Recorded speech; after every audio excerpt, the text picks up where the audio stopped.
Minutos de la mañana, 8:19 en las Islas Canarias. No estoy haciendo proselitismo en mi candidatura, bueno, me interesa. Y el pueblo es soberano. Jorge Garrido, ¿cómo estás?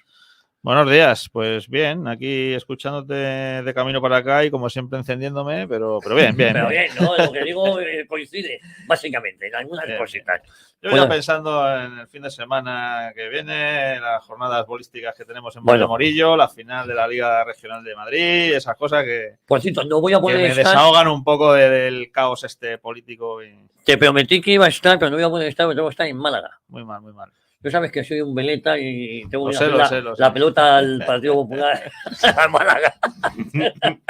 ¿Sabes? Voy de oca en oca. Y te digo porque me toca, es una broma. Bueno, a ver si te veo por lo menos en la final de San Isidro. Bueno, ¿el 15 de mayo será? Sí. A finales, no, el 29, me parece, domingo, el último domingo de mayo. En las elecciones en el 28, pues sí, pues el 29. Estaré en la Feria del Libro también firmando y desde aquí ya les adelanto que vamos a hacer un especial elecciones que con alguno de vosotros contaré para que me deis vuestras opiniones. Muy bien. Isabel Valero, ¿qué tal andas? Muy buenos días, pues aquí de nuevo. Estoy tomando el tercer café porque ayer me pasé con el Lesatín y me quedé tieso. No me di cuenta, dijo, me tomo el Lesatín y no me lo he tomado y me volví a tomar otro. Te puede dar efecto secundario el café, ¿eh? Sí. Que te dé más sueño. Sí, no suele pasar. Pues a ver si es verdad. Pero te puede dar, pero que te pasa eso por la mañana, lo pasas un poco mal. Sí, eso es verdad. No son efectos que suele pasar, pero puede pasar. Bueno, y además vengo en moto hoy y hoy tengo 1000 médicos que ver. Uno en la vaca, volverme a bajar aquí, volverme a ir. Bueno, no sé cómo lo voy a hacer. Alberto Pascual. ¿Qué tal? Muy buenos días. Que se me había olvidado invitar a la tertulia y ha sido de madrugada. Bueno, de madrugada no, ha sido a primera hora de la mañana. Siempre dispuestos. ¿Has estado en Cercedilla últimamente? He estado. Lo que pasa, el miércoles pasado fallé porque estaba en Barcelona. Y hay que ver también cómo anda el independentismo por allí. Bueno, en Barcelona es en... Será la delincuencia, porque... has estado... yo siempre digo que antiguamente... uno iba a Barcelona y era como Marrakech, un poquito exótico. Ahora ya es Afganistán. Aquí, sí, Kandahar. Bueno, y Jesús Muñoz, más razón que un santo. No confundir con el otro Jesús Muñoz que estará mañana por aquí con nosotros. Pues buenos días, gracias por la invitación. Pero nada, un párrafo de gracias. No, simplemente gracias como corresponde al laconismo militar de nuestro estilo. Y gracias también porque es que la cobertura que habéis hecho tanto... Ayer estuviste tú aquí también. Sí, la cobertura que habéis hecho tanto desde Informa Radio como del grupo EDATV de todo lo que ha ocurrido con la profanación de José Antonio Primo de Rivera ha sido, aparte de objetiva, los vídeos son muy buenos, las fotos son muy buenas, las entrevistas son muy buenas. Y ayer, pues, Cristina Sol, ese solete que tenéis en esta emisora, me invitó a que de manera telefónica contara un poquito lo ocurrido el sábado pasado. Está por ahí en nuestro... Lo tenéis en vuestras redes sociales y luego también en nuestro café, o sea, en nuestro canal de YouTube de Café para Todos también he colgado la entrevista. A partir de las 10 de la mañana la podréis ver. Y también, por si luego se me olvida decirlo, quería invitar que otro colaborador habitual de esta casa, que esta semana, por aquello de que el lunes es fiesta, ayer suele venir los lunes, que estoy hablando de Martín Estrella, presenta un libro que no ha escrito él, pero que él es el prologuista, que es ETA, ni olvido ni perdón. Sí, hemos hablado mucho de él. Y lo presenta este viernes en la Vieja Guardia culturales de la Falange, la Vieja Guardia, con lo cual invitamos a todos los oyentes a que acudan, aparte de escuchar a Martín, que siempre es interesante, pues el apoyo a este tipo de iniciativas, a este tipo de libros, creo que también lo es. Bueno, vamos a ver, yo tengo varios temas que comentar con vosotros. Primero fue lo que pasó el sábado en la Sacramental de San Isidro. Yo no pude estar, tenía un compromiso familiar con mi madre. Mi amigo Jorge Garrido me pidió que fuera a recoger al sacerdote. Al final se me complicó. Bueno, el caso es que lo digo públicamente, lamenté no haber asistido para que no haya líos y dejo constancia de que mi intención era haber estado ahí. Jorge, ¿qué pasó allí? Porque, bueno, ya lo hemos contado muy rápidamente, pero fue todo un poquito bochornoso. El PSOE, no contentos con haber asesinado a José Antonio hace 87 años, pues luego ni siquiera permite que se le haga un merecido homenaje. Después, primero lo asesinan, después lo profanan y por último, evitan que seguidores, amigos o gente únicamente que le caía bien José Antonio o la doctrina o que querían conocer su figura, ni siquiera puedan acudir al cementerio. Esto es algo... España es el único país del mundo que, por cierto, tiene secuestrado un cadáver, que es el cadáver de Franco, porque está enterrado en un sitio contra la voluntad de la propia familia. Es decir, el gobierno de España tiene secuestrado el cadáver de Franco. Esto es, eso sí, 40 y tantos años después de su muerte, claro. Bueno, lo primero, tú te lo perdiste. Son estos casos, estos hechos históricos que solo suceden una vez y tú te lo perdiste, con lo cual, bueno. Tienes mucha razón. Y bueno, por lo demás, ya más en serio, a ver, es verdad que tú mencionabas ahora mismo el caso de Franco. Bueno, hay casos incluso peores, porque hay gobiernos que determinados personajes históricos los han tirado al mar o los han quemado. O sea, que tampoco te creas que es caso único. Pero sí es verdad. Lo digo ahora mismo, en pleno siglo XXI. Sí, en siglo XXI y en España. Y en España, claro. En España, en fin, siempre hemos presumido ser un país civilizado y la civilización se mide, entre otras cosas, por el respeto que hay a los muertos. Creo recordar que era Septimio Severo, el emperador de Roma, que cuando se entera de dónde está enterrado Aníbal, 3 o 4 siglos después, no recuerdo ahora exactamente, dice, pero ¿cómo puede ser que esté allí con una losa? Ese fue un gran hombre, aunque fuera nuestro enemigo, y ordena que se le dignifique la tumba donde estaba enterrado Aníbal, ¿no? El gran enemigo de Roma. ¿Por qué? Porque eso es un signo de civilización y también de superación de traumas. Es decir, es que alguien que con un muerto, porque no le gusta o porque ha sido su enemigo, se porta de una manera indigna, lo único que demuestra es una miseria moral terrible, ¿no? Entonces, bueno, en fin, esto sirve para medir la salud moral de quienes nos gobiernan. Sí. Respecto ya al hecho concreto, pues también la verdad es que muy triste que en un primer momento no se nos quería permitir entrar al cementerio. Porque hay que recordar que en este caso el cementerio no es público, es un cementerio privado, hay un patronato, no sé muy bien cómo está distribuido el tema del patronato, está ahí el arzobispado y no sé exactamente cómo está distribuido el tema del patronato, pero bueno, es una sacramental, un cementerio sacramental, digamos, religioso, aunque es un patronato, como digo, no es propiamente el arzobispado tampoco el que lo dirige de manera directa, pero bueno, indirectamente sí. Y no se nos quería permitir. Claro, allí empezó a fluir gente, a llegar cientos de personas. La situación pues no era como, entiendo yo, como para decir que no entren. Y al final, bueno, se llegó a un pacto por el cual se permitía entrar, que el acto fuera exclusivamente religioso, sin banderas, sin grabaciones, etcétera. Y bueno, creo que salió bastante digno dentro de todo. Desde luego bastante más digno, creo yo, que lo que ha hecho la familia, ahora ya que se puede decir de una manera un poco más serena, es tan indigno. Mira, cuando se estaba preparando el acto aún estaban las lápidas de los Primo de Rivera con una costra de musgo y de todo, porque no han tenido la dignidad ni siquiera de limpiar las lápidas durante décadas. Durante décadas, o sea, no digo ahora, durante décadas. Bueno, es una familia que se ha aprovechado muy bien del apellido cuando les ha interesado y ahora pues casi lo esconden para seguir con sus negocios. Pero estamos hablando de José Antonio Primo de Rivera, que es alguien que trasciende incluso la propia familia. Y no han tenido la dignidad de invitar a un representante o algún representante de la falange, del falangismo. O sea, ni siquiera le digo de una organización concreta, ¿no? No, nada. O sea, como si fuese propiedad suya. Sí. Cuando no es propiedad suya. No, propiedad suya, pero además molesta, ¿eh? O sea, por ellos hubiese tenido una la familia son unos colaterales que, salvo algún caso muy puntual y muy concreto, conozco 2 nombres nada más que merecen un poco de respeto, el resto de la familia, si no hubiera existido José Antonio Primo de Rivera, creo que estarían más contentos. Bueno, porque para ellos es más un lastre. Depende de la época, porque claro, ese apellido les ayudó a colocarse muy bien, ¿eh? Hombre, claro, eso sí.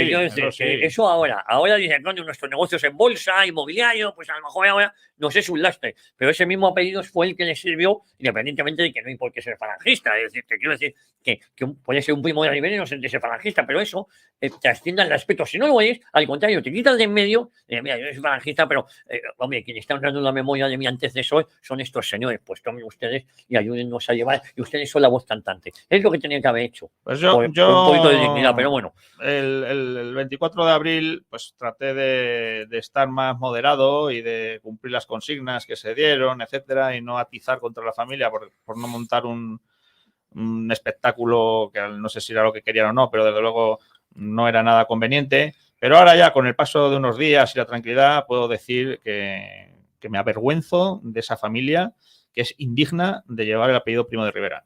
Bueno, son los dignos sucesores de quizás el miembro más significado y que más visibilidad ha tenido la familia, ya fallecido en 2018, que fue Miguel Primo de Rivera y Urquijo, ¿no? Miguel Primo de Rivera y Urquijo fue el que heredó ese ducado que a título póstumo concedió Franco a José Antonio en el año 48, el ducado de Primo de Rivera, ¿no?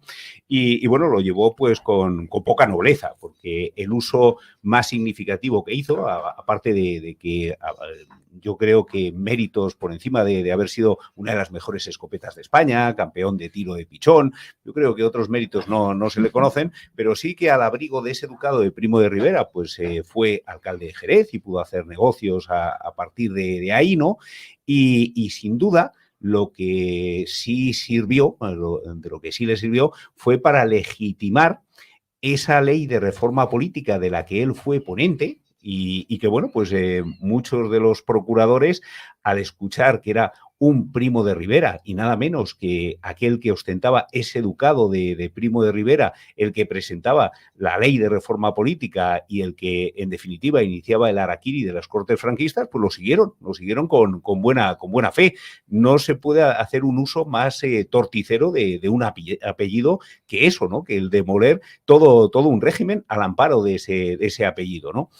Y bueno, pues ese es un hombre que además se caracterizó por su entrañable amistad con el rey Juan Carlos. Él era pues uno de los más allegados al rey Juan Carlos, uno de sus compañeros, no solo de estudios, sino también luego de juergas, ¿no? Y bueno, pues claro, esperar que una familia que durante tantos años ha vivido al abrigo de un apellido, pero que lo ha deshonrado continuamente, pues en esta ocasión se comportase de una manera diferente, pues será ser ingenuos o excesivamente generosos, ¿no? Isabel. Bueno, yo, a ver, es por desconocimiento voy haciendo análisis un poco viendo lo que está pasando. Yo el otro día dije de cómo se le había sacado, que si era por no moverle a una zona no preeminente para luego al final tenerle que sacar. Pero bueno, viéndolo un poco todo desde fuera y sin tener vuestro conocimiento, y ahora que has nombrado a Franco, al final haciendo un poco análisis o resumen, al final la familia Franco consiguió dignificar, aunque fuese público, y al final yo decía, no, pero es que lo hacen para que no se vea. Pues a mí me gustaría haberlo visto y haber dejado que el gobierno montase el mismo espectáculo, porque al final lo que vamos a ver es lo que va a quedar son las imágenes de sacando a una persona que ya no se puede defender, cometiendo lo que estáis diciendo, una ignominia, porque al final no se respeta a los muertos, una civilización, como muy bien habéis dicho, que no respeta a los muertos, pues poco podemos esperar de ellos. Entonces yo creo que el comportamiento que tuvo la familia Franco luchando hasta el final por no mover un cadáver, por al final, ¿no? Yo creo que sí marca esa diferencia entre unos y otros, sin entrar a valorar si la familia Franco es mejor que la de Primo de Rivera o no, o su recorrido en la vida, ¿no? De cómo se han movido. Yo ahí no entro, pero yo creo que sí, que el comportamiento que han tenido unos y otros han sido muy diferente y por lo menos honrar, ¿no? Ya que le cometen ese acto macabro que fue lo que fue la exhumación de Franco, darle un poco de dignidad, cosa que no ha pasado con José Antonio.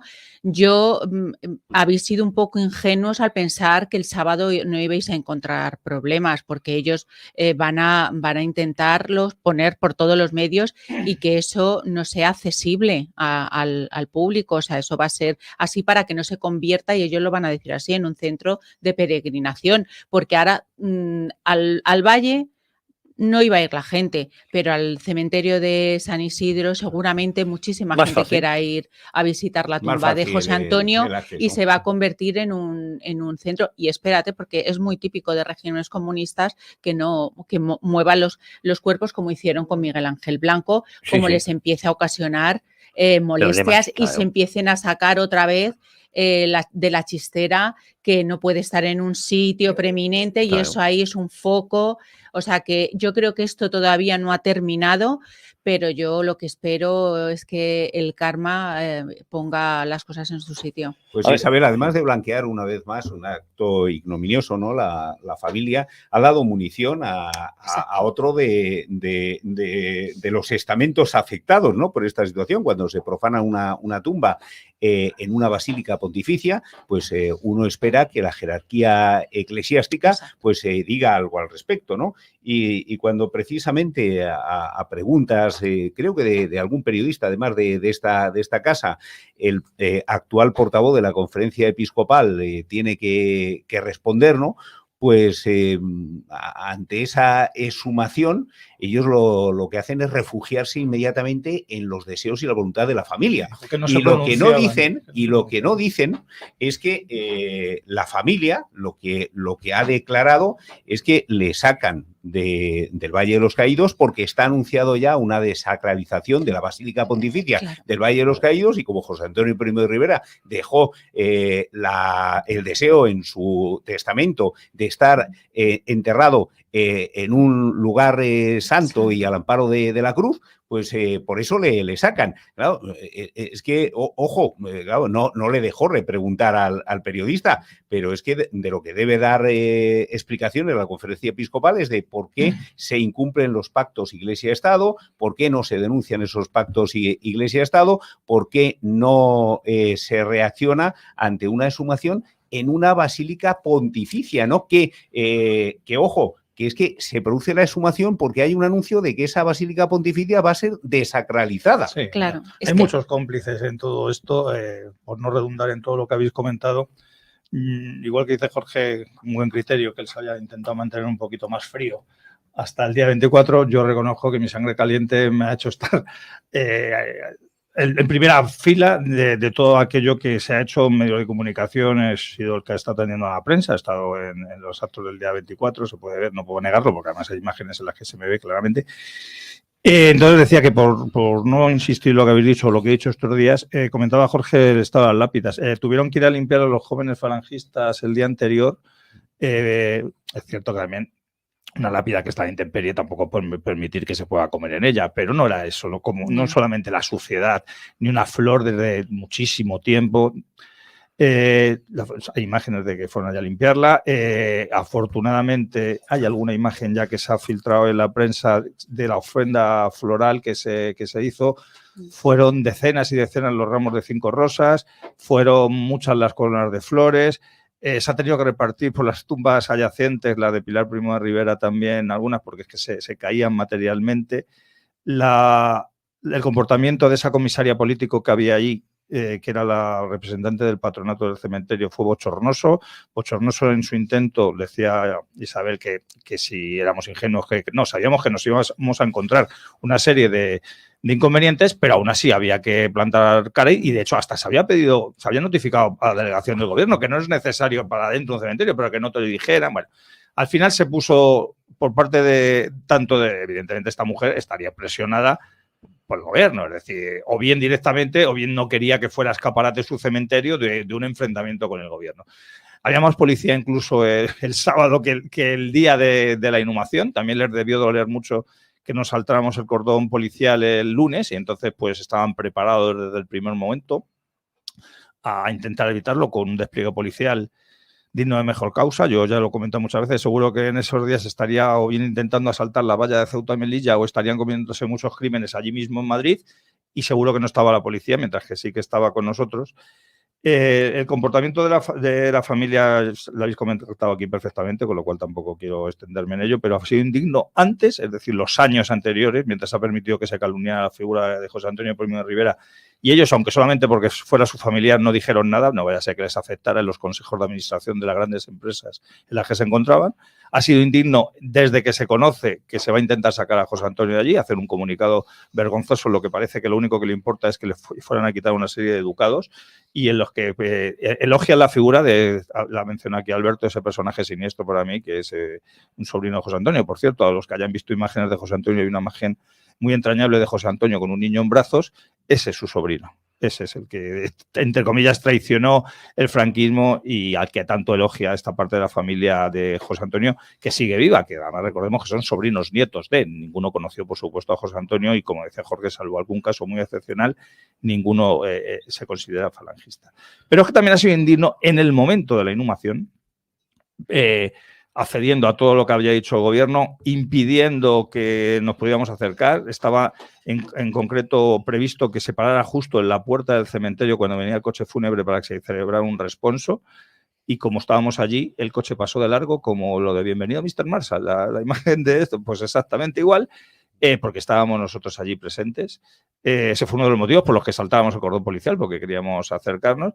También se nos impidió que entráramos en ese día a cualquier hora, aunque ya se había ido la familia, y también la familia podía haber dicho algo luego, pues solidarizándose con las personas que habían estado allí, porque hubo porrazos, porque hubo detenciones, defendiendo a su familiar al que ellos tanto quieren, como están diciendo, o que hubieran hecho algún tipo de manifestaciones o comunicados que hacen también, con lo que pasó el otro día, que no se nos permitió honrar, sí se le honró, pero no como nos hubiera gustado, a José Antonio Primo de Rivera. Pero José Antonio Primo de Rivera no se va a quedar sin homenajes. Eso, quien conoce un poquito a los falangistas, bien porque lo sea o bien porque nos conozca personalmente, aunque sea de oídas, sabe que José Antonio va a tener, pero tampoco los falangistas no es nuestro leitmotiv el de estar viviendo haciendo homenaje. Nos dedicamos a otra serie de cosas y sí que es cierto que con esto se nos ha puesto un foco. Y entonces quiero terminar con un toque de esperanza. O sea, yo creo que les está saliendo el tiro de la culata en un aspecto. Sí, querían manipular la historia, sí querían ocultar el crimen, pero se está leyendo, se está viendo imágenes, se está acercando la figura de José Antonio. Sí que es cierto que muchas veces distorsionada, pero más que los últimos 50 años. Y estos 50 años de silencio de José Antonio ahora hacen que esas nuevas generaciones, sobre todo, se interesen a Internet, ahora saben dónde acudir, me están pidiendo estos días por redes sociales o en privado, me están pidiendo a la gente que le recomiende libros, que quiere acercarse.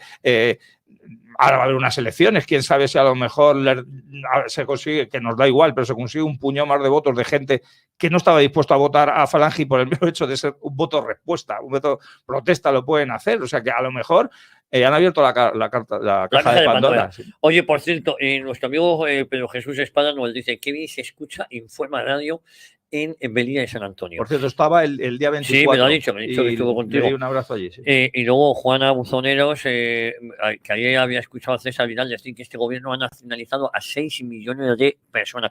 Oye, y vamos a seguir avanzando, si os parece, porque después del sábado tuvimos lo que pasó el día 1. Jorge Garrido es nuestro sindicalista de cabecera, uno de ellos. Pero hay que decirlo. Y el 1 de mayo, poca afluencia en las manifestaciones. Parece ser que los liberados sindicales, cuando caen puente y tal, pues si es un día de diario, esto de falta del trabajo les va bien, lo otro mal. Pero lo que llamó la atención y es donde yo quiero poner el acento son dos cosas. Primero, comisiones sobre la UGT, los sindicatos que han robado dinero a parados y lo han gastado en putas, en mariscada y en cocaína. Resulta que van a Francia a apoyar a los sindicatos franceses porque van a alargar la edad de jubilación de los 62 a los 64 años. Estos dos sindicatos son los que firman con el gobierno de España la jubilación a los 67 en España. Eso por un lado.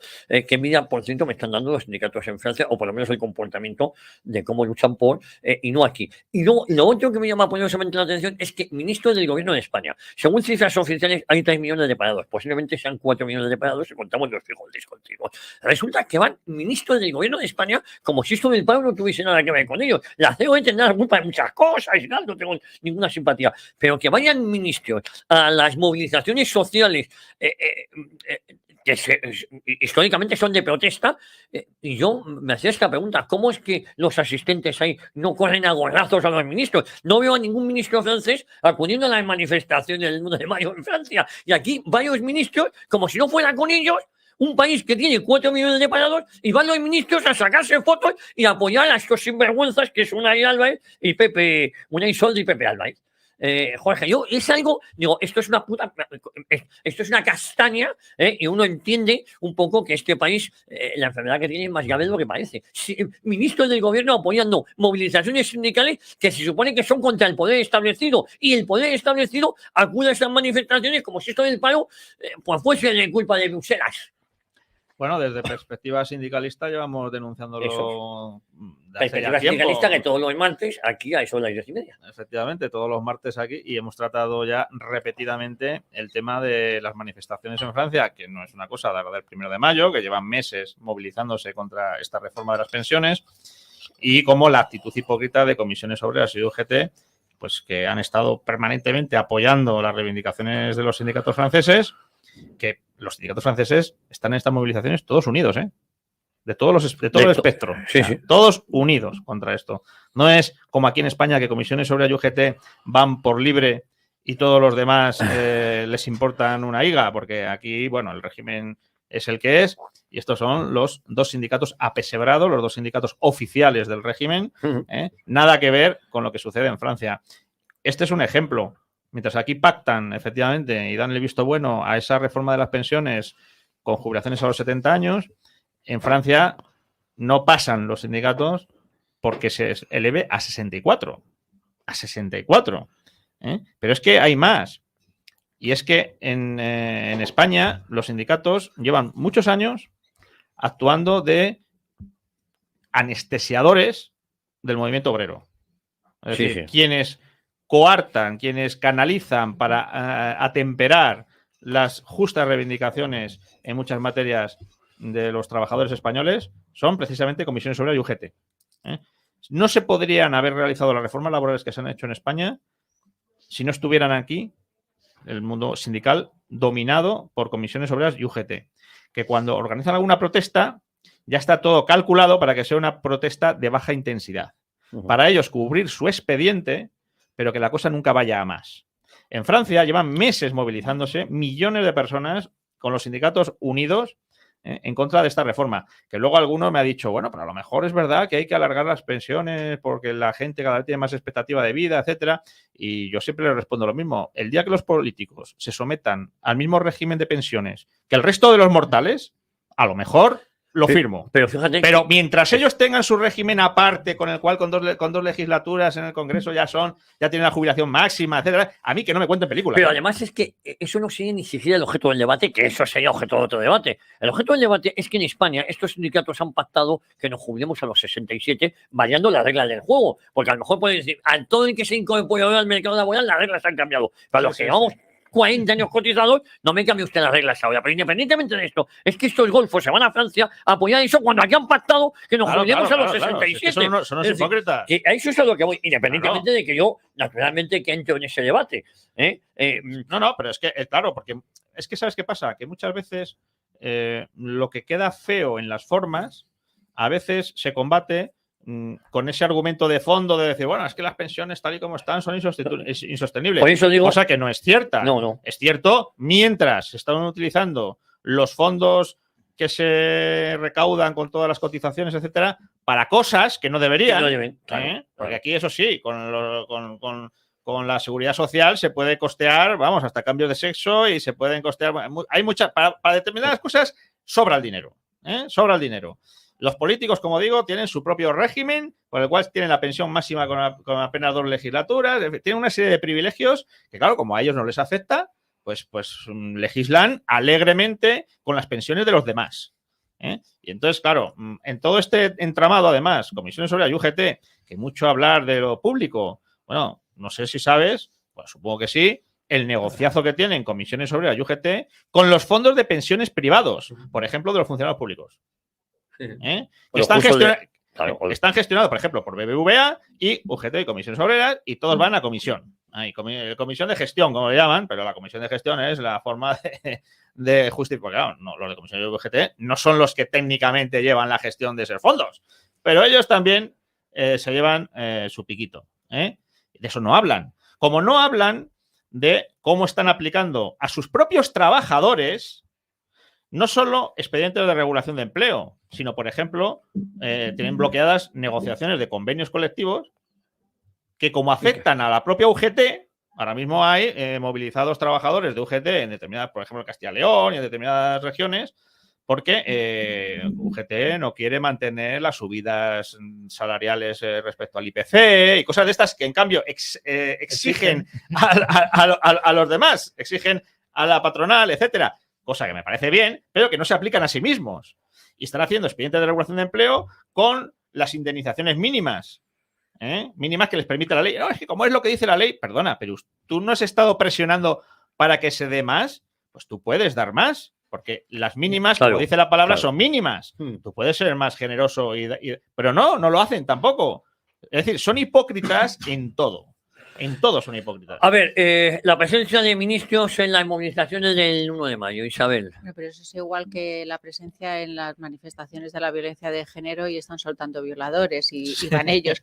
Pues es lo mismo, pero vamos, ellos juegan con esas bazas, ellos están en las movilizaciones, lo hemos visto con la sanidad, lo estamos viendo ahora con el tema de Doñana, o sea, lo estamos viendo ahora con muchísimas cosas, al igual que lo vemos cuando Bolaños el 2 de mayo te dice que es el gobierno de que es la Comunidad de Madrid de la confrontación, gente que es súper violenta dialécticamente y agresiva, que eso sí que es violencia política, o sea, que eso es algo muy normal. El tema de las jubilaciones, esto es un poco como todo, son 16 millones de personas trabajando para 31, es insostenible, lo quieren alargar, pero porque necesitan que la gente siga trabajando, pero cada vez trabaja menos gente y la carga política cada vez es mayor, porque hablo de carga política, es cada vez más gente o asesores o gente enchufada en la política, también ese clientelismo político, lo vemos ahora en las municipales, que como municipios enteros, el 80% se va en gastos laborales de toda esa carga política que hay, entonces, con lo cual, claro, necesitan más encima que con gente, que hay menos gente trabajando, Hacienda ha recaudado este año un 5% más a base de impuestos y a base de presión, con lo cual esto, a ver, aquí no cuadra. Esto es como si haces un armario con las medidas mal. Esto al final el armario se cae porque no está bien engrasado, o sea, bien armado. Esto, pero ya sabemos lo que ellos hacen. Ahora nos esperan un mes hasta las elecciones municipales muy duros, y lo hemos visto con el tema de Bolaño, muy duros, que van a empezar a hacer, pero que van a empezar a hacer este tipo de de escenificaciones. Pero el problema, aparte de ellos, es la gente que les sigue y la gente que les vota. Es que tienen un problema, tienen una disonancia cognitiva importante. O sea, que es que también la responsabilidad, ¿vale? Estamos viendo lo que está pasando, pero también el problema lo tenemos nosotros como sociedad. Oye, sí, Alberto, me quedo con estoy de acuerdo con esto último que decía Isabel, ¿no? Lo triste realmente es que haya tan poca contestación social al gravísimo problema que tenemos, problema económico, problema laboral, problema de modelo de país, ¿no? Y que efectivamente que estas manifestaciones del 1 de mayo pues hayan estado protagonizadas y copadas precisamente por los políticos que nos han conducido a la situación que merecería esa contestación social, ¿no? Es que somos un país, no lo olvidemos, que está rondando cifras de desempleo del 20% y que esas cifras de desempleo se están empezando a considerar dentro de la economía española como estructurales. Yo siempre he estudiado que paro estructural pues es el que tenía la España de Franco. Un 2%. Paro estructural es el que ha tenido el Estados Unidos de Donald Trump, ¿no? Sí. Paros pues en torno al 4, máximo 4, 4,5%. Que hay gente que está buscando que tiene que hacer la calle y que está buscando empleo. Entre un trabajo y otro. Está cambiando de un trabajo a otro. Claro, en España no. En España estamos sufriendo la mayor presión fiscal. Nunca ha recaudado el Estado tanto. Como en el último ejercicio.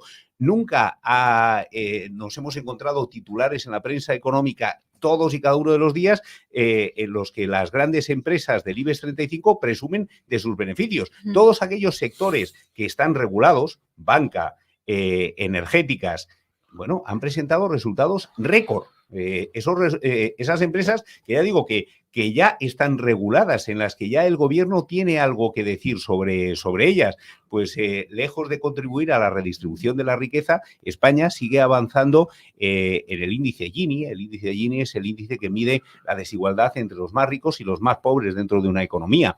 Pues en España vamos avanzando en una desigualdad cada vez mayor. Cada vez la riqueza está en manos de un porcentaje menor de la población. Desgraciadamente, claro, parte de ese porcentaje que va acumulando la riqueza son esos políticos de puerta giratoria que precisamente pasan. Felipe González es quizás uno de los ejemplos más paradigmáticos, ¿no? Que pasan del gobierno a estar formando parte de los consejos de administración de esas empresas reguladas por esos gobiernos de los que han formado parte, ¿no? A ver, Jesús Muñoz. Yo, que también pertenezco a un sindicato pequeñito como Jorge, a un sindicato también falangista como Jorge, y que llevamos muchísimos años denunciando no solamente las políticas laborales de los gobiernos de turno, no solamente esa pérdida de soberanía de España ante los organismos internacionales que nos hace no poder ser dueños de políticas económicas públicas y etcétera, etcétera, para potenciar el trabajo. También llevamos muchos años denunciando esa canallada que supone los crímenes diarios que hacen los que nosotros denominamos los sindicatos chaperos, comisiones obreras y UGT. Ver a políticos del gobierno de turno o a estos falsos sindicalistas encabezando manifestaciones por la justicia social, entre comillas, o el trabajo, a mí me recuerda mucho cuando yo veía a Arzallus manifestándose contra la ETA. Es decir, a todos aquellos criminales que recogían las nueces después de que el árbol fuera atizado por los etarras, se manifestaban contra la ETA, y mientras en Petit Comité les decía seguir arreando, porque así vamos a seguir consiguiendo cosas. No se nos olvide, estos falsos sindicatos, hay muchas causas abiertas, ha comentado Jorge con buen criterio lo que le hacen incluso a sus propios empleados, pero hay causas abiertas, las cuales están metidas en los temas acordémonos de la PSV famosa, con la UGT, en aquello de los SERE también están involucrados, estos sindicatos que se han gastado, como tú dices siempre, en putas enmariscadas y en cocaína, el dinero de los parados, no el dinero de todos los españoles, que también es malo, sino el dinero de los parados. Estos son los que dicen representar a los trabajadores. Estabais hablando de Francia, sí que es cierto, yo también siento envidia ajena. Ayer tuvimos en la hora del café, leí un comunicado que nos había mandado nuestro camarada Iván Benedetti de lo que está ocurriendo allí, precisamente con... Y entonces, por un lado, denuncia todo lo que es esta política de las pensiones, que los franceses están demostrando tener una dignidad que aquí... era triste que yo ayer, el 2 de mayo, estuviera hablando bien de lo que hacen los franceses comparado con los españoles, pero es que era el día que tocaba hablarlo, ¿no? Pero él también nos dejaba claro, decía que por supuesto que el gobierno era criminal, la actuación de la policía contra algunos de los manifestantes inocentes, otros no tanto, pero luego también hablaba de esa utilización por la extrema izquierda francesa, en la cual quiere enturbiar todo, quiere enmerdar, como dicen franceses, para que al final se legitime al gobierno que le hace, porque hay mucha gente que dice, como estos son tan brutos, como están quemando las ciudades, pues bueno, vamos a apoyar a nuestro gobierno. Esa extrema izquierda, que en buena parte de ellas han apoyado han votado a Macron por el hecho de que no llegara un Le Pen al poder, aunque claro, todos sabemos que no es lo mismo Marine Le Pen que el Marine padre. Le Pen, pero a ellos les suena el apellido Le Pen, entonces que no llegara un Le Pen al poder, y han apoyado a este Macron, aún sabiendo que este tiparraco iba a hacer esto. Claro, era una de sus promesas electorales. Y todo lo que les ha hecho allí con el tema del coronavirus. Nos hemos olvidado ya de los chalecos amarillos que han estado durante años también saliendo a la calle. Pues esa dignidad francesa siento envidia ajena. Y decía Isabel, la gente que les vota. Desgraciadamente es así. O sea, ellos tienen una hoja de ruta y saben que hay una serie de millones, no decenas de miles, de millones de personas que unos le van a votar, hagan lo que hagan, y otros precisamente les votan por hacer lo que hacen. Antes mencionábamos el tema de José Antonio y lo comenté yo aquí el otro día. Un partido político que dice que hace esto y sabe que lo está haciendo de una manera electoral, dice mal de ese partido político, de ese gobierno. Pero unos votantes que vayan a cambiar su voto porque estos profanan a un muerto, la tumba de un muerto, me parece todavía más grave por parte de esos votantes que esa dignidad, porque el político vive de ello, pero esta gente no, esta gente paga a los políticos. Estamos en la nación que tiene mayor paro de la Unión Europea y de algunos países que están fuera de la Unión Europea. Tenemos, pero vamos, en primera posición y muy destacado, el mayores índices de paro juvenil en España. Y entonces ahora nos cambian, como dice Javier, las pensiones en medio del partido. Te cambian las reglas, y dice, ahora se puede jugar fútbol, pero con la mano. Este equipo puede jugar con la mano y tú no. Tú tienes que seguir jugando con el pie. Pero es que además, la mayor reforma de las pensiones que se está haciendo en España no es la que sale luego en el boletín oficial del Estado. Es el problema del paro que hay en España y la falta de trabajo. Es que cada vez menos españoles en España van a tener opción a tener una pensión digna porque no cumplen las condiciones para tener. Porque es que, gracias a Dios, algunos ya dentro de poco vamos a seguir, o sea, llevar 40 años cotizando. Entonces, por mucho que no lo alarguen, pues vamos a tener. Pero ¿qué español salido ahora de una universidad después si es que es de una universidad o formación profesional o lo que haya podido hacer, más sus másters, más sus cursos que se tiene que gastar en su bolsillo para luego conseguir un empleo basura, va a poder cumplir 40 años de trabajo?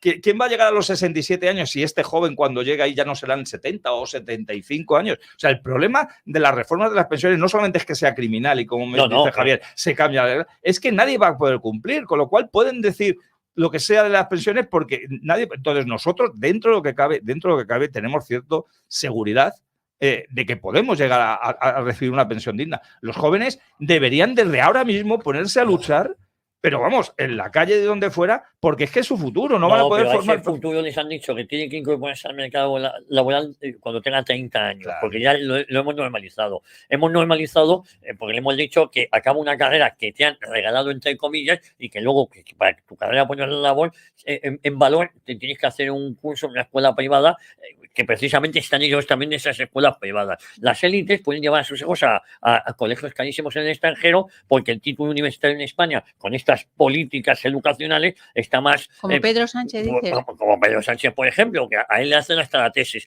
Con lo cual, no digo la hija. Bueno, la hija de Pedro Sánchez está... que estudia en una escuela... Bueno, las hijas de Pilar Rahola, las dos las tenían un internado en Suiza. Sí, no lo llevan a la escuela pública, ¿no? No la escuela... O Pepino Blanco le llevaba al británico, que es de los colegios más caros que hay en España. Porque y alguna infanta también, ¿no? También, y alguna futura reina también creo que está por ahí. Por ahí, no sé si en Irlanda o en Gales, pero lo que quiero decir es que con esto la degradación de la educación en España no era algo baladí, era precisamente para convertirnos en analfabetos con un título universitario para que las élites sean ellos, y luego tú, si le quieres dar valor a tu carrera, pues te gastas 6.000 o 10.000 o 15.000 pavos al año en un máster o en algo, pues no, tu carrera no vale absolutamente nada. Sí, sí. Es decir, todo es un plan maléfico, ¿eh? Sí, sí. De todas maneras, yo, aparte de incidir en lo que estáis diciendo y hacer alguna matización, sí querría traer a colación cuál fue el lema que utilizaron Comisiones Obreras y UGT en este 1 de mayo. Porque yo invito a reflexionarlo palabra por palabra. Subir salarios, bajar precios y repartir beneficios. Y el gobierno... Entonces, a ver. Te has olvidado de una cosa, y bajar la jornada laboral. No, en el lema no digo en el lema, digo sí, claro, también, pero la cuestión es... Y tener playas. A ver, si subes salarios... Ahora hablamos de eso yo también. soy el primer defensor de la subida de salarios, cuidado, pero voy al trilema este que han escogido. Si subes salarios, es un poco complicado bajar los precios, ¿vale? Porque estás produciendo con unos salarios más elevados, pues el precio final del producto es un poco complicado que baje. Y luego encima tiene que quedar aquí para repartir beneficios, ¿no? Entonces, si vemos la secuencia lógica del lema, es contradicción sobre contradicción. Es decir, ni siquiera tienen en la mente cómo funciona la economía, me parece a mí, ¿no? Tú en una empresa no puedes subir salarios para que tus precios sean más competitivos, es decir, bajar precios y encima dar para repartir beneficios.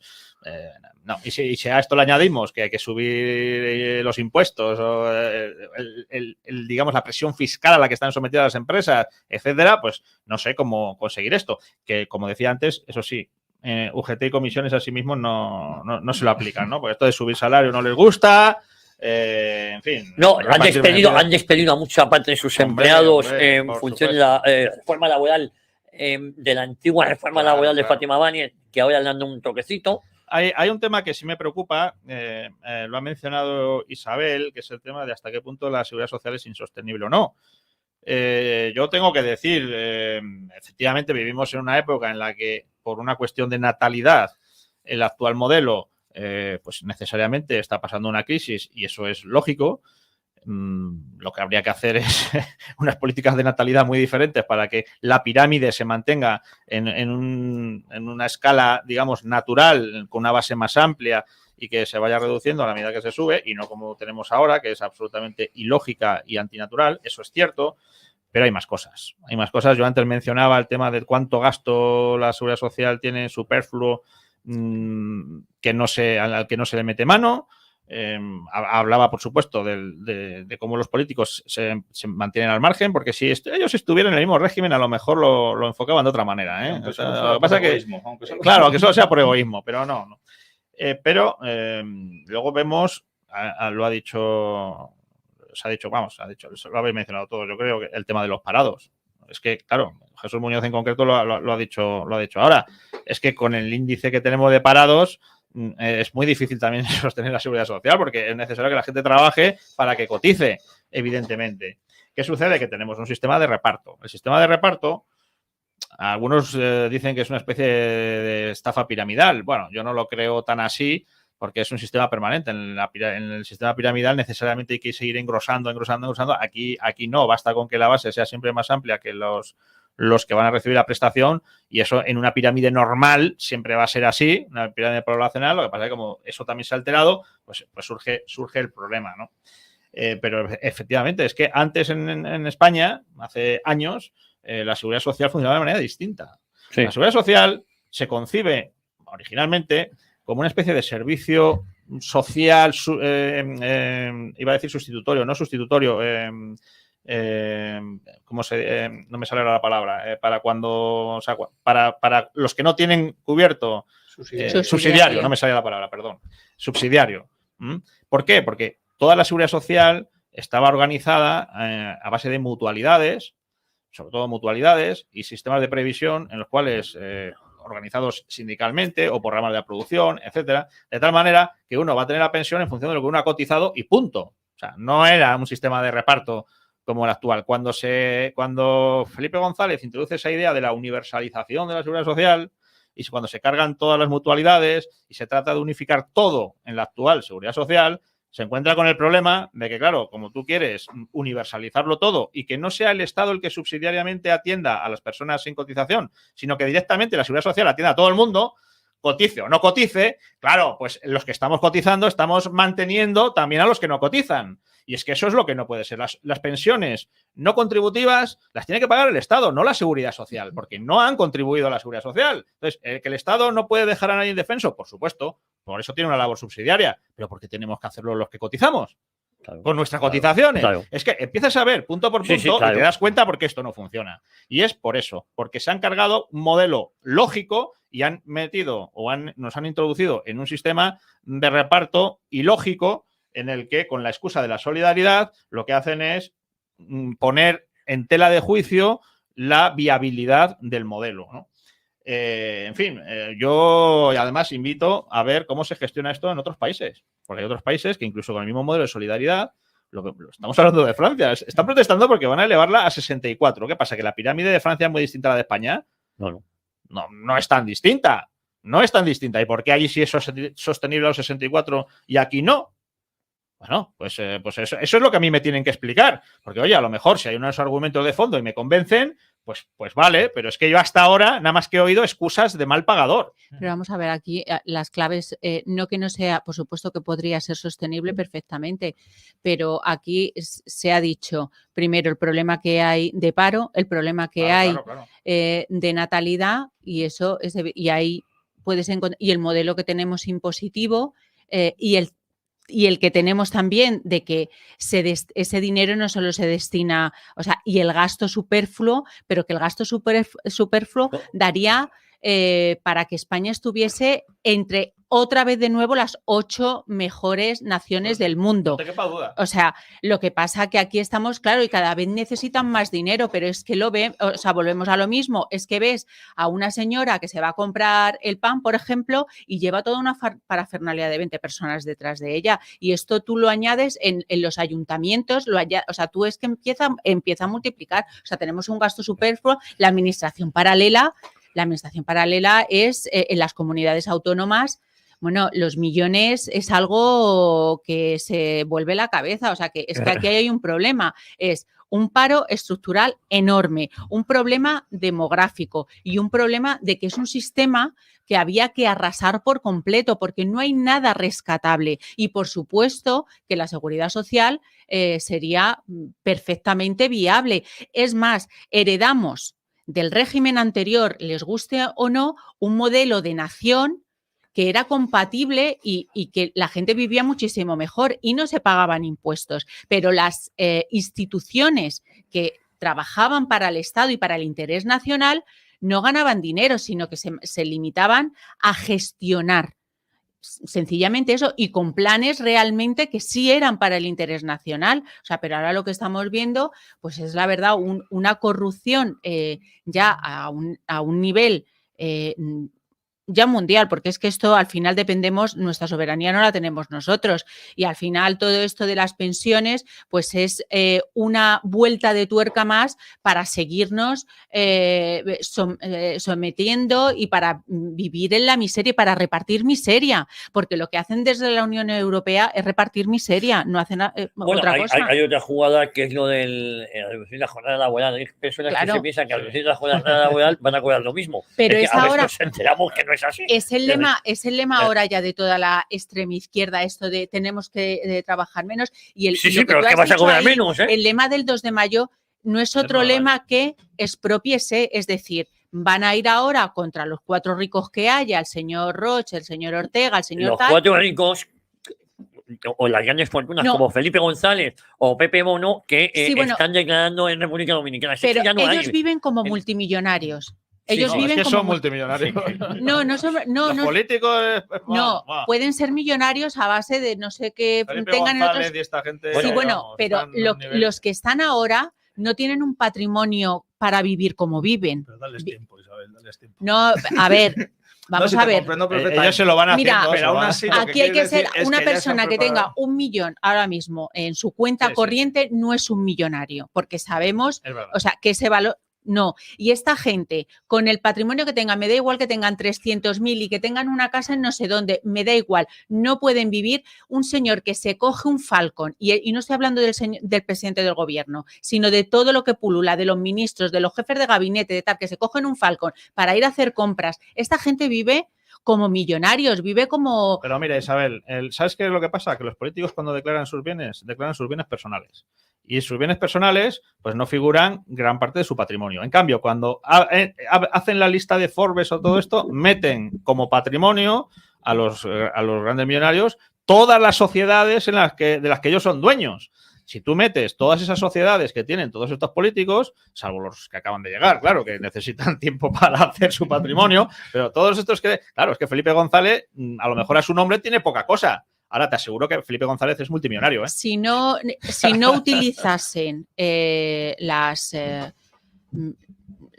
los instrumentos del Estado, esta gente no podría vivir como vive. Sin duda, sin duda. El señor Zapatero, yo no digo que no sea multimillonario, pero si se tuviese que pagar de su dinero esas turnes que se hace y esa forma de vida, no podría permitírselo. Totalmente de acuerdo. Claro, entonces toda esta gente vive a costa nuestra, pero como millonarios. Te abren un palacio en Doñana y van allí. Vemos que viven en palacetes aquí. O sea, llevan una vida de auténticos millonarios. O sea, y ellas como si fuesen la Kardashian. O sea, bueno, Pedro Fernández Barbadillo me dice, ¿cómo las izquierdas hablan de trabajar menos horas en vez de darte abajo a los casi 4 millones reales que hay en España de parado? Viven en una contradicción, porque efectivamente es eso que dice Pedro Fernández Barbadillo, pero es también esa contradicción permanente de decir, a ver, hay que dar trabajo a más gente, no damos abasto porque hay gente que está en el paro, sobre todo los jóvenes, y sin embargo alargamos la edad de jubilación. Es decir, pues entonces no sé de dónde cómo lo vamos a hacer. Bueno, por cierto, Papaeli me dice que la gasolina en Dinamarca vale 1 euro. Los salarios en Dinamarca son mucho más altos que en España y vale 1 euro. Él está en Dinamarca hoy. Pues A ver. voy a daros una mala noticia, ¿no? También en el asunto económico, ¿no? Porque, Venga. claro, muchos pensaban que todo esto iba a sufrir una profunda transformación, íbamos a cambiar el modelo económico de país, porque la Unión Europea, bueno, muchos recurren siempre al amparo de la sacrosanta Unión Europea, ¿no? Pues nos había concedido unos fondos de recuperación y resiliencia, los famosos Next Generation, 140.000 millones de euros, ¿no? Y que eso, bueno, pues nos iba a permitir, pues, por ejemplo, que fuese posible el subir los salarios a la gente, siendo a la vez más productivos, introduciendo, por ejemplo, esto lo consiguen otros países, introduciendo tecnología, ¿no? en sus procesos productivos. Y una de las partidas más importantes de estos fondos iba a ir dirigida precisamente a la digitalización de muchos procesos. Que eso no significa perder puestos de trabajo. Pero bueno, ese es otro asunto. El caso es que estos fondos ya la mayor parte de las empresas ha adivinado y ha corroborado que no van a poder acceder a ellos si no pasan previamente por la consultoría, el apoyo, el asesoramiento de Acento. Acento es una empresa de lobby, ¿no? Algunos ministros constituida por Pepiño Blanco, aquel insigne ministro socialista. El de la gasolina.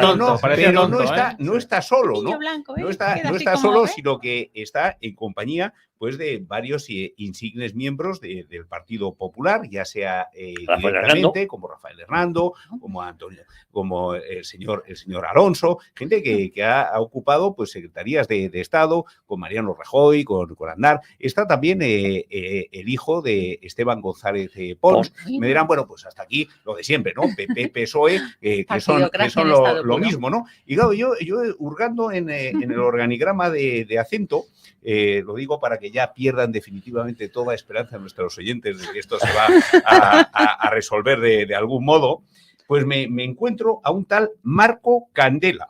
Marco Candela tiene aquí tengo su perfil de LinkedIn, consultor en Acento Public Affairs.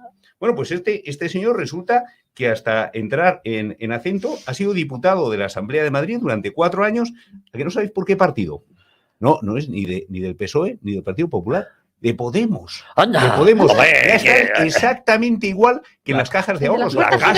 ¿Os acordáis de aquella banca social que había, que se llamaban cajas de ahorros y que en un momento determinado asaltaron sus consejos de administración los políticos y acabaron desapareciendo y acabó desapareciendo la función social que hacían? Pero la culpa era de ellas por y estaban todos, estaban comunistas, socialistas, neoliberales del Partido Popular, etcétera, etcétera, ¿no? Pues ahora está sucediendo lo mismo. Esos fondos se están quedando en la gestión de todos ellos juntos. Y luego se atreven a hablar de casta.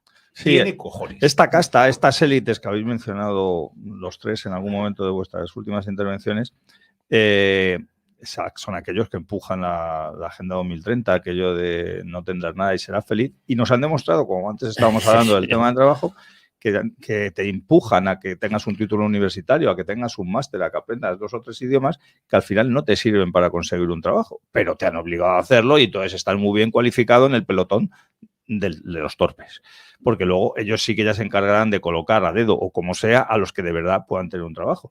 También está ocurriendo, lo hemos mencionado aquí muchas veces, todo el mundo puede tener un coche, pero ahora te van a decir quién puede utilizar el coche y quién no lo puede utilizar. Y si vas a tener dinero para pagar la gasolina, vas a tener dinero para cargarlo si te empujan a que lo hagas eléctrico. Es decir, las élites, cuando han visto que su posición como élites estaba ya bastante mezclada con la chusma, como yo, pues entonces empiezan a hacer otra vez claras las diferencias.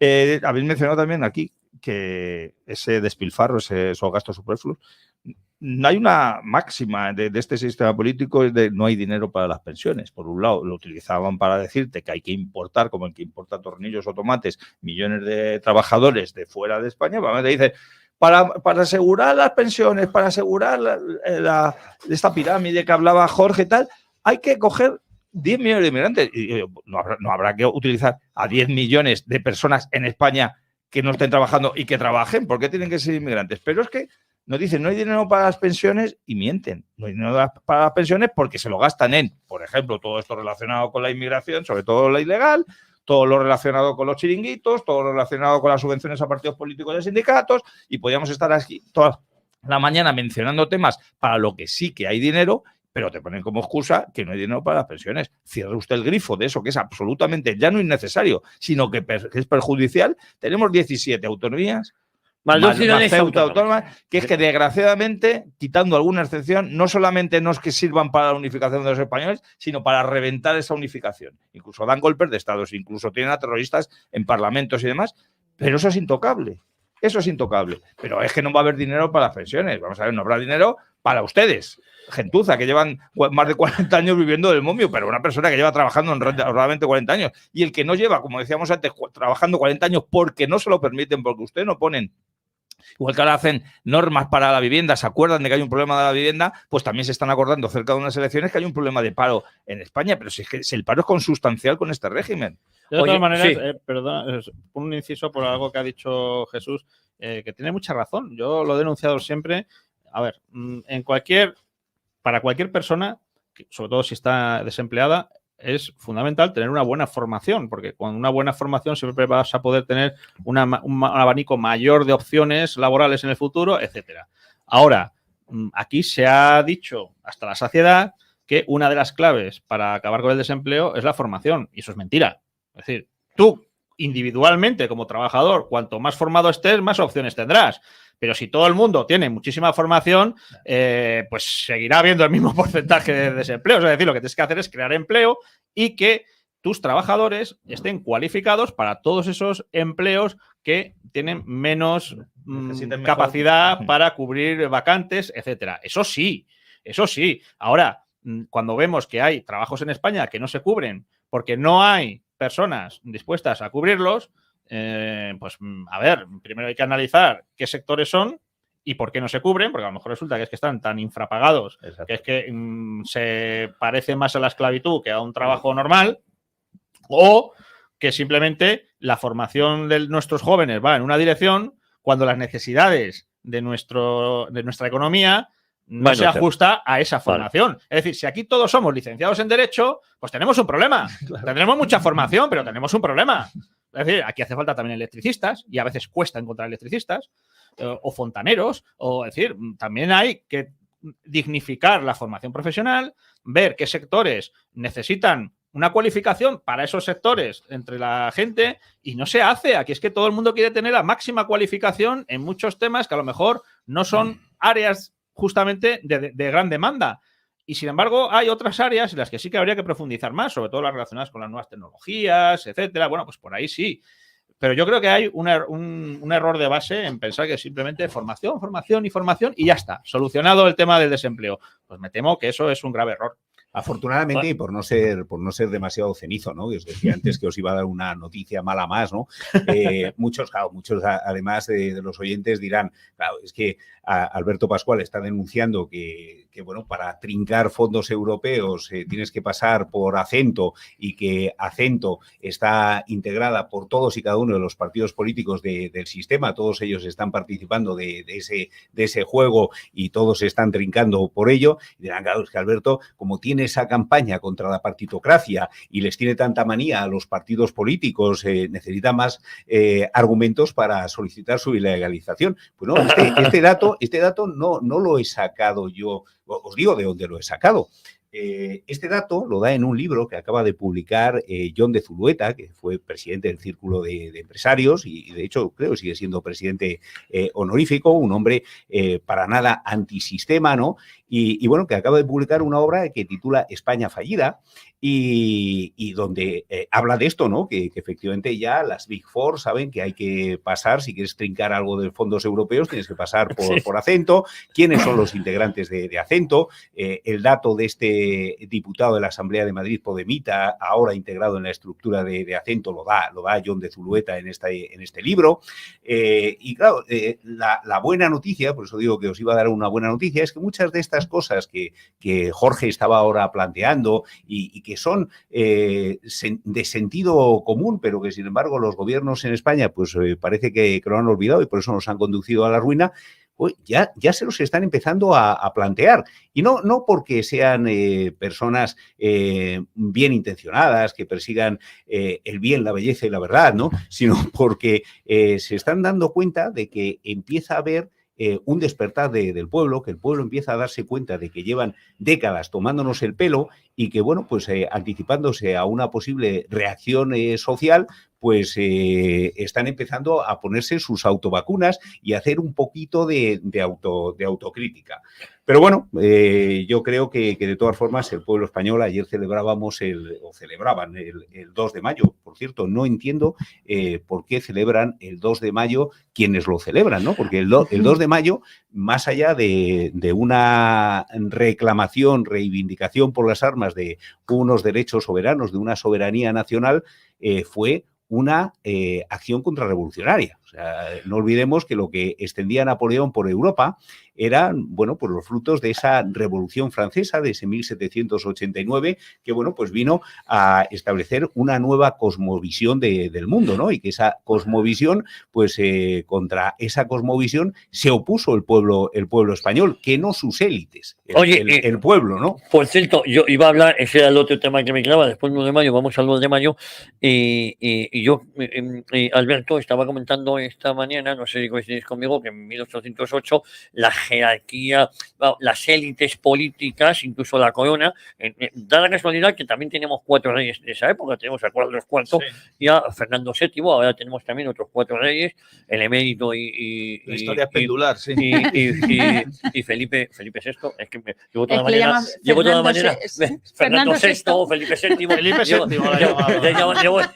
llevo una mañana. No creo que lleguemos a Felipe VII, ¿no? Llevo una mañana de errores, yo me dedico a desinformar y vosotros aquí a complementar. No, pero nosotros sabemos perfectamente a quién te Pero que no entiendo qué celebraban, celebraban estas élites, porque estas élites hoy, al igual que ayer, al igual que el 2 de mayo, están precisamente con los franceses. Están con esa cosmovisión que vino a traer la Revolución Francesa, que no deja de ser, cuando hablamos del nuevo orden mundial, ojo, que el nuevo orden mundial comenzó precisamente con la Revolución Francesa. Yo creo que más bien ellos en su fuero íntimo, el 2 de mayo, lo que celebran pues es una de las hazañas de una de sus heroínas liberales.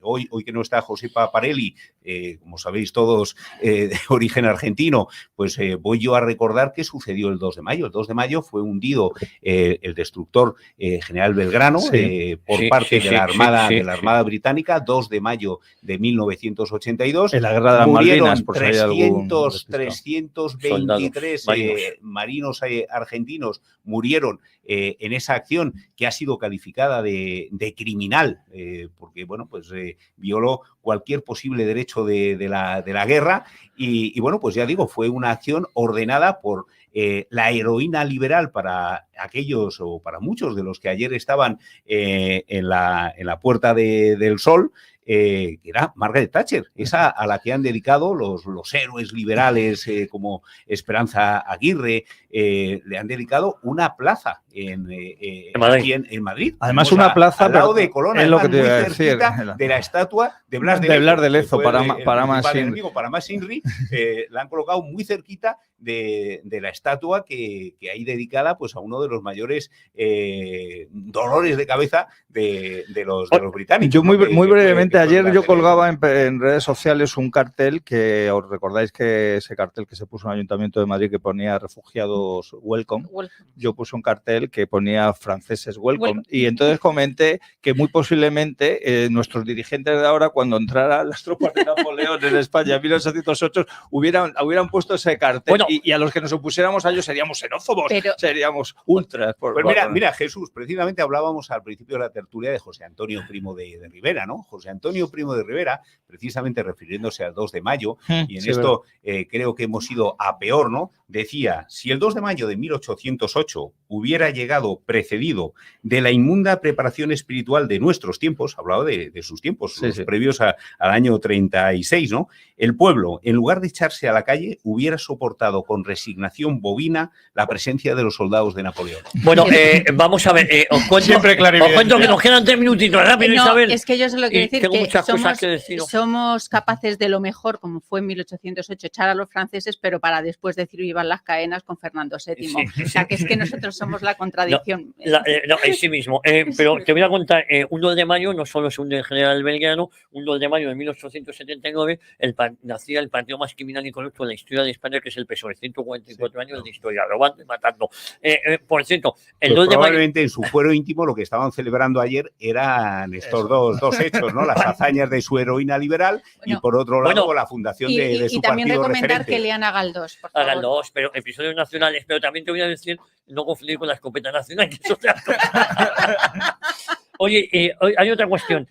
Ahora mismo la invasión no viene por parte de Francia, viene por parte de Marruecos. Es decir, y si uno se da cuenta, las élites actuales están a favor de esa invasión de Marruecos. Ya no es Francia que nos invade. En este 2 de mayo del 2023 las élites están a favor de la invasión no francesa, sino de la invasión por parte de Marruecos, como estamos permitiendo. Javier, ahora nos invade cualquiera. Bueno, Da claro, igual. pero digo yo, Da Ceuta, igual. Melilla, las Islas Canarias, No, el gobierno de Javier, España haciendo quien quiera que pase. O ¿Eh? sea, el jefe del Estado regalando, abandonando territorio español como fue el Sáhara, luego unas declaraciones diciendo que Ceuta y Melilla se podían dar a Marruecos, el propio presidente Sánchez en un lobby marroquí tomando decisiones en contra de los intereses de España. Estamos en la misma situación que en 1808. Es decir, si os dais cuenta, las élites a favor del invasor y ahora las élites a favor del invasor marroquí.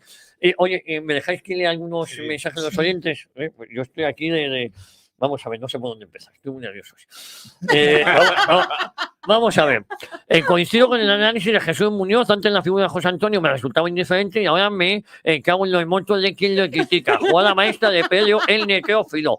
Nos dice un oyente, más del detenido del Pedro, les agradezco sus magníficas tertulias. Tuve amigos que iban a los consejos en las cajas de ahorros que se peleaban por entrar en ellos por los miles de euros que percibían regalos y dietas. Pedro Sánchez estuvo en Caja Madrid. Más mensajes. Miguel de Madrid, efectivamente hay una superestructura política corrupta que vive en la España productiva y que pretende acabar con las pensiones, la sanidad, la educación y todos los servicios sociales. Ese es el gran cáncer de este país. Doña Isabel, acaba usted de echarme los planes abajo. Me quedaban 70 euros para el millón en mi cuenta corriente y me vine ahora que soy millonario. Que no soy millonario, pues son 166 millones de pesetas, pero de pesetas, nos dice. Sí. Gabriel del Rosselló, no, Gabriel Rosselló de Mallorca, joder. ¿Por qué los hoteles de Mallorca no encuentran trabajadores? Esa es otra cuestión que luego lo podemos explicar. Tengo 63 años, 34 cotizados, no cobro nada porque me han dicho que en la Seguridad Social que me faltan todavía 3 años y 10 meses. O sea, cuando tenga 66 años y 10 meses, toda la vida de cocinera y autónoma. Y cobraré solo 800 euros. Yo no puedo llevar el ritmo de trabajo que he llevado, pero mi situación la veo muy negra, efectivamente. Buenos días, lujazo de mesa con respecto al puente, 2 apuntes. A quien sí expulsaron de la manifestación del Comegambas fue a los camaradas de Hacer Nación que portaban banderas nacionales. Con respecto a Bolaños, ¿cómo eran? No pasarán, ¿no? Pedro Navas de Madrid. Es verdad que Pedro Bolaños no, Félix Bolaños no pasó. Vergüenza del dispositivo antiterrorista, el GRS, la Guardia Civil, la policía para perforar una iglesia católica y vergüenza de la Conferencia Episcopal por su silencio, nos dice Jesús de Madrid. Más oyentes, creo que José Antonio, después de fusilado, fue una fosa común. Están seguros los falangistas que durante tantos años han ido en peregrinación a idolatrar unos huesos que eran de los huesos auténticos. Saludos. Bueno, se pidió una exhumación por parte de la Embajada Británica en su día, a instancias de una amiga de José Antonio Primo de Rivera, para cerciorarse de que los restos que había en esa fosa común eran los suyos. De la fosa común fue a un nicho, también en Alicante. De Alicante fue cuando fue trasladado en hombros hasta el Monasterio de Escorial, de Monasterio de Escorial al Valle de los Caídos y ahora a San Isidro. Hay un detalle de todas maneras sobre eso para que al oyente seguramente le interesará, y es que cuando entierran a José Antonio, le entierran el primero y boca abajo, para como ironía de que no se levante cara al sol hacia arriba, ¿no? Y cuando se desentierra, su figura, su rostro, había quedado plasmado en el barro que se había solidificado y se sabe exactamente por eso que era José Antonio. Aparte de lo que llevaba encima, el escapulario y varias cosas que llevaba encima, su rostro quedó y todavía se puede ver. Uno va al Alicante, al cementerio, y hay un cristal donde tú puedes ver el rostro en el barro de José Antonio. Por cierto, la maleta de José Antonio luego se la llevó Indalecio Prieto junto con otros miles de tesoros que sacó del yate del Vito. La maleta de José Antonio, hay un libro muy bueno de Zabala que habla sobre la maleta de José Antonio. Buenos días, Juan de España, el ridículo del Teletabi Bolaño, Roza del Esperpento, ¿cómo es posible ser tan payaso? Sí, efectivamente. Resulta que los argentinos les importó las Malvinas un pimiento, hasta que vieron que no les venía mal una guerra para desviar la atención de lo que tenían montado allí. Thatcher hizo lo que tenía que hacer un gobernante serio, y no es otra cosa que defender su nacionalidad de lejos de estornar ustedes. Mucha pereza, nos dice este oyente, pues más pereza me produce a mí escuchar gilipolleces. Y lo digo con todo mi respeto. Es decir, y cada uno puede opinar lo que efectivamente las Malvinas, la guerra de Malvinas posiblemente se montó en un momento que no era adecuado, con una panda de borrachos como era Galtieri, que no eran los mejores de los gobernantes, que todo hay que decirlo. Y efectivamente, Margaret Thatcher es una patriota, pero una patriota británica, que no española. Es decir, yo no dudo la capacidad de patriota. Y como patriota británica, antiespañola. Antiespañola, que es lógico, por eso es tan difícil que los identitarios, los patriotas a nivel global los pongamos de acuerdo. Pero fíjate, porque un patriota inglés no tiene que ver con un patriota español. Fíjate, lo digo con todo mi cualquier respeto, argentino de izquierdas, de derechas o de lo que sea, a pesar de Galtieri, a pesar de que esa guerra estuvo tan mal montada, siempre cierran filas con el tema de la guerra. Yo estuve, cuando visité Buenos Aires, estuve con algunos veteranos que estaban acampados en la explanada del Palacio de la Casa del Palacio Rosado, de la Casa Rosada. ¿no? La Casa Rosada. Bueno, un saludo a la mesa y gracias a Alberto Pascual por el recuerdo. Yo tengo una anécdota que yo iba voluntario, estuvimos 2 días en la Castellana, tenía 14 años o 15 años, esto lo contaron en una ocasión, y entre esos voluntarios estaba Juan Oliveros. Y cuando nos recibe el embajador, a mí no, la verdad es que llevaba un pedo de cojones el embajador. Y dice, ya no hace falta que vayan ustedes a ningún lado, porque habían hundido el general Belgrano y la guerra estaba a punto de terminar. Con lo cual, es un tema, le pido perdón a este oyente, que me toca muy de cerca, y además porque recuerdo que yo tenía una hepatitis, llevaba 3 meses en cama, y el levantarme para hacer esa cola y tal, y no sé qué, venía en un meeting también de Fuerza Nacional del Trabajo, 1 de mayo, y me costó pues estar un mes más en la cama, porque antiguamente las hepatitis las pasabas en la cama. Sí. ¿Os acordáis? Sí. Ahora ya parece que no. Con mascarillas se soluciona todo. un día os cuento más cosas de estas cosas.